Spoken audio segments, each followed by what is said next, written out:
Have you ever really stopped to think about the words you use every single day? Like, really think about them. Most of us just see them as, arbitrary letters strung together to get a point across. But actually, scratch that. They aren't. Words are these carefully engineered tools with incredibly deep, fascinating histories. They're literally the microscopic building blocks of our reality. They shape not just how we communicate, but how we structure our art, our history, and even our modern organizations. So, welcome to this explainer. Today, we're going to unpack the hidden architecture of language. Here is a quick look at our agenda for today's exploration. First, the roots of our language. Second, visual puns, the ambigram. Third, etymology and history, manners. And finally, number 4, the meaning of morale. All right, let's dive right into section 1, roots of our language, the etymology equation. We're going to begin at the microscopic level, looking at how complex vocabulary words are actually built. And it's done using the mathematical precision of ancient Latin and Greek roots. Think of these roots as the DNA of our modern vocabulary, right? When we look at language at this level, we see this incredible linguistic engineering. Take the word vagrant, for example. It's formed by combining the root vag, which means to wander, with the suffix ant, which signifies a performing agent. So a vagrant is quite literally engineered to mean an agent who wanders.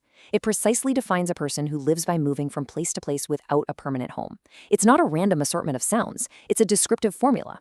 So if you were to say, the police helped the vagrant find a shelter for the night, you were literally saying they helped the wandering agent.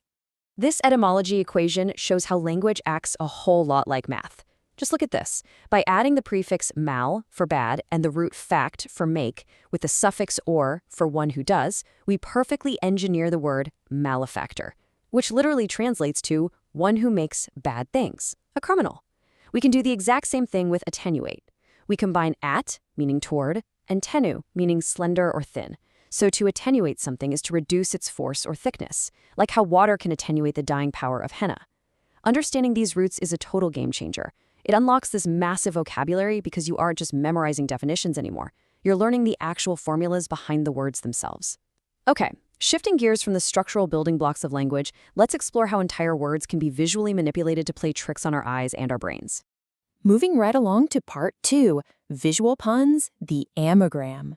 So the really cool thing here is that an ambigram is a surprisingly recent interdisciplinary concept. It's basically a word, number, or design that looks the exact same even when rotated or viewed differently. The word itself was actually coined in 1983 by Douglas Hofstadter, a Pulitzer Prize-winning cognitive science scholar. And notice how even the word ambigram uses those exact linguistic building blocks we were just talking about. You've got the Latin prefix ambi, meaning both, and the Greek suffix gram, meaning drawing or writing. It's this brilliant concept that masterfully mashes up art, literature, mathematics, cognition, and optical illusions into a single typographical design. And this quote brilliantly illustrates the magic of the whole concept. Hofstadter describes it as a visual pun of a special kind. He says it's about squeezing two different readings into a single calligraphic design.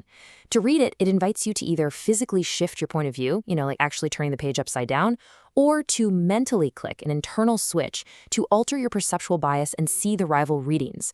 For example, if an artist created an ambigram logo that looked the exact same upside down, that's exactly what you'd experience. It's a total exercise in deliberate ambiguity. Now, there are two main forms of ambigrams we need to look at. A homogram has identical letters. It remains the exact same word when you apply a 180-degree point reflection. Think of the word swims written out. You flip it, and it still says swims. The first half simply turns into the last half. Easy enough, right? But a heterogram is a totally different beast. It morphs into an entirely different word when flipped. Technically speaking, a heterogram requires twice as many letter combinations to pull off. Let me explain. A homogram of yeah only requires mapping two pairs of letters, the Y to H and the E to A. But a heterogram that says yeah one way and good upside down, that requires mapping 4 distinct pairs. It demands a much, much more complex aesthetic design to maintain that visual symmetry while completely changing the meaning. It's like a giant puzzle.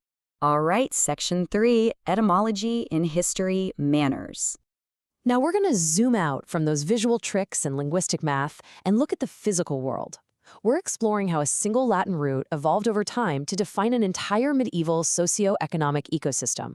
Today, when we hear the English word manor, we generally picture a large country house or an estate, right? Like the old manor was surrounded by beautiful gardens. But it actually derives from the Latin word manerium, and originally, way back in the 11th century, manerium just meant a residence, just a simple dwelling.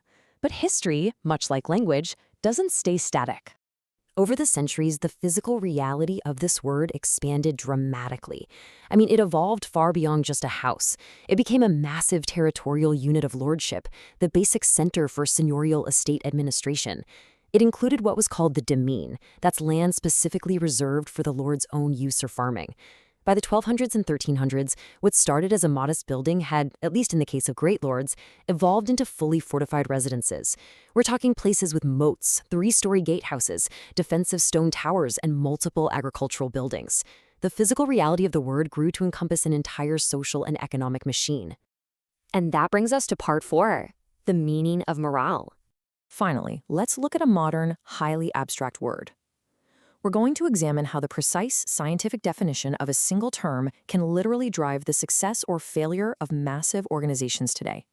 The scientific understanding of morale, which is the confidence, enthusiasm, and discipline of a person or group, has compounded significantly over time. A lot of people just think morale means whether employees are happy or sad, but if it were just an individual's passing mood, it wouldn't be very useful to an organization. In 1977, Motowillow framed it as a combination of motivation and a signal for behavior. Then in 1991, Manning pushed it further, defining it as an individual's enthusiasm and persistence, specifically in the context of a group activity. And by 2006, Britton Dickinson defined it dynamically as the level of motivation and enthusiasm for accomplishing mission objectives. So it's definitely not a static emotional state. It is a dynamic, measurable variable that actively energizes group performance. Think about it. If a coach tries to improve a team's morale after a tough defeat, they aren't just trying to make them smile. They're trying to rebuild that collective drive. This precise definition matters immensely in the real world, particularly to massive organizations like the military. When viewed scientifically, as an individual's level of satisfaction and motivation that directly determines their effort toward group productivity, morale is no longer just a nice to have. It becomes a direct path to positively affecting output and retention. From an economic standpoint, managing morale allows a leader to increase an organization's overall effectiveness without needing to invest a single extra dollar in capital or hire additional labor. It is, without a doubt, the ultimate invisible multiplier.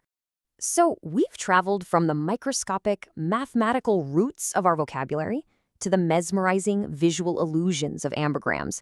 We've seen how a simple Latin word for a residence evolved into the sprawling, fortified manners of medieval England, and how refining this scientific definition of morale can literally multiply a modern organization's productivity.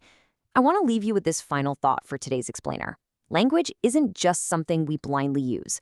Language is architecture. So what are you building with yours?